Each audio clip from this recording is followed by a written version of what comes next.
You're not going to believe this. This is going to drive somebody up a wall. I don't want to do that necessarily at 7:30 in the morning, but I've got no choice because Dave Trabert is here from the Kansas Policy Institute. And, you know, if we had any other local media who did this kind of work, they would be reporting on this. But the Sentinel is where you can see this information, sentinelksmo.org. Dave Trabert's with the Kansas Policy Institute. And as your property taxes keep going up in Johnson County, Kansas, just know that it's going to a good cause. I say that tongue-in-cheek. Like massive pay raises to six-figure employees across the county. This is unbelievable. You've got dozens of folks clearing $150,000, $200,000 and getting nice pay raises as well. Good morning, Dave. Was this even a surprise to you, some of these numbers? Good morning, Pete. Unfortunately, no. It was no surprise. This is, I guess, a little worse than what usually happens this year. I mean, it's kind of routine, unfortunately, to see 7% and 8% pay increases for local government employees. But we've got a lot of them that are well into double digits this year. This is my favorite.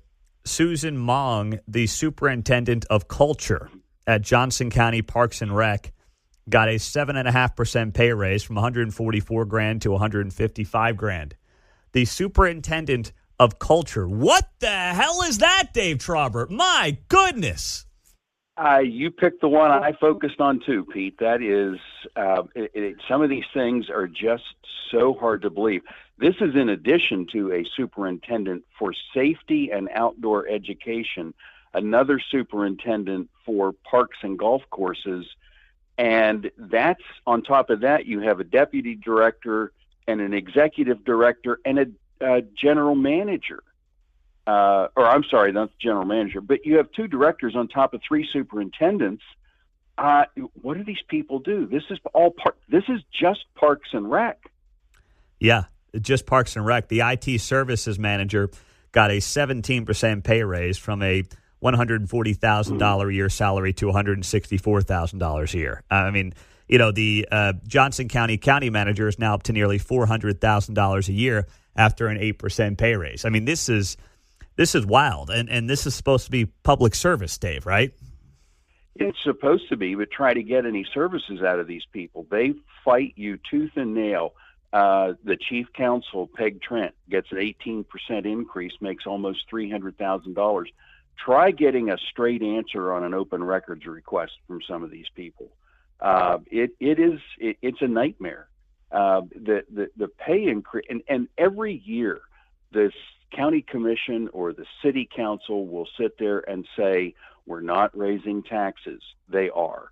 We have to rate, or we have to do this. We couldn't possibly operate with less. You know, it's not just I'll use that in air quotes. It's not just the high pay for some of these positions or having the superintendent of culture.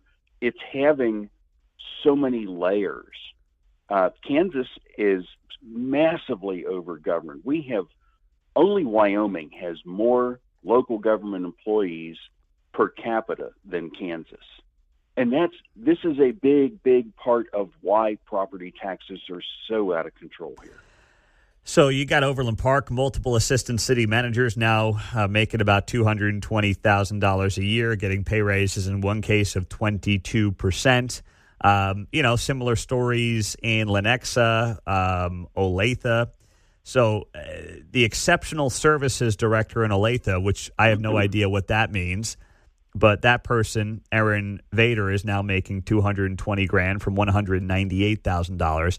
Exceptional services director. No one could define that. If you interviewed all 100,000 Olathe residents on a street corner, none of them could identify or tell you what an exceptional services director even does. What do we need to do about this? People, two things. We need a better group of elected officials who will responsibly use public money, and we need state legislators who will not just talk about property tax relief, they actually have to go do it. There was, and this was bipartisan, in the legislature this year, you had Democrats and Republicans talking a big game about wanting to provide major property tax relief, but they were afraid to upset the city lobbyists because, next year is an election year and we don't want them upset with us. Well, there's always an election coming up. I mean, that's the lamest excuse ever. There is. It is. The taxpayer is kind of a distant thought. It's focused on what can we do to stay in office? What can we do as city and county commissioners to keep the staff happy? Staff runs the place. That's just the way it is in a lot of local government areas. I mean, look at the people are struggling to pay utility bills in Wyandotte County. Did you see the Kansas City Bureau of Public Utilities? No. $461,000 for the general manager, William Johnson. He got a 15% pay increase. Wow. Hey, let me ask you this, Dave. Do these jobs typically are they all like pension jobs too when they retire? Oh, yeah.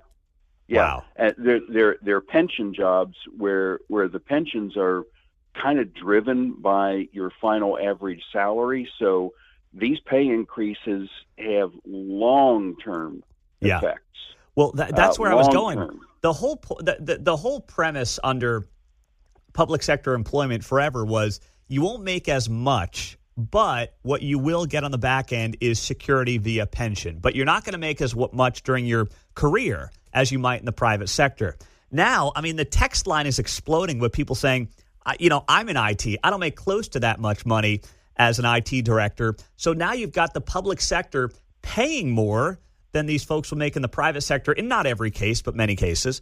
And then you also are getting the pension, which, as you noted, is based on oftentimes what your final salary is. I mean, this is an unsustainable model here, is it not? Of course it is. There's cable splicers at KCBPU making over $200,000. Wow. It's just there. No one pays any attention. They come in with the budget and the staff prepares a budget and it just gets rubber stamped. There's no questions asked. There's hardly any changes made to the staff prepared budget, and staff always wins and taxpayers always lose. So now, I don't know if you saw this, Dave, yesterday, but Overland Park's going to be looking at Black and Veatch and a $250 million TIF. I know I'm putting you on the spot here, but did you see this by chance? I'm sorry, it cut out. Oh, did you see what happened here? Black and Veatch is looking for a $250 million TIF from Overland Park. Oh, well, you can't blame them. You've got if you've got city council handing out candy, why? I mean, you've got a fiduciary obligation to shareholders to maximize their profits. Why would you'd almost be derelict in not saying, "Where's my handout?" Mm-hmm. And it's just everybody lines up for their share of someone else's money.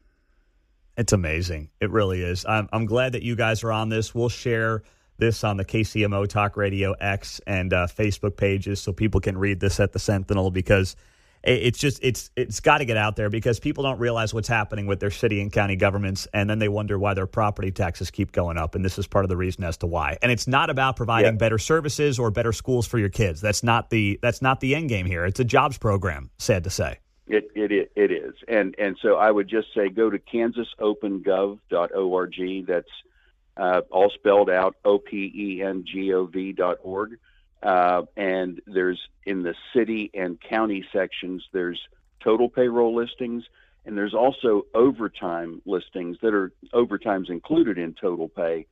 Some of that will make your hair on fire. Wow. Unbelievable. Dave, thank you for everything. Appreciate the insight. Thanks, Pete. All Good right. day. Well done as always. Dave Trabert with the Kansas Policy Institute. I do want to get to more of this coming up here on KCMO Talk Radio. 913-408-7957.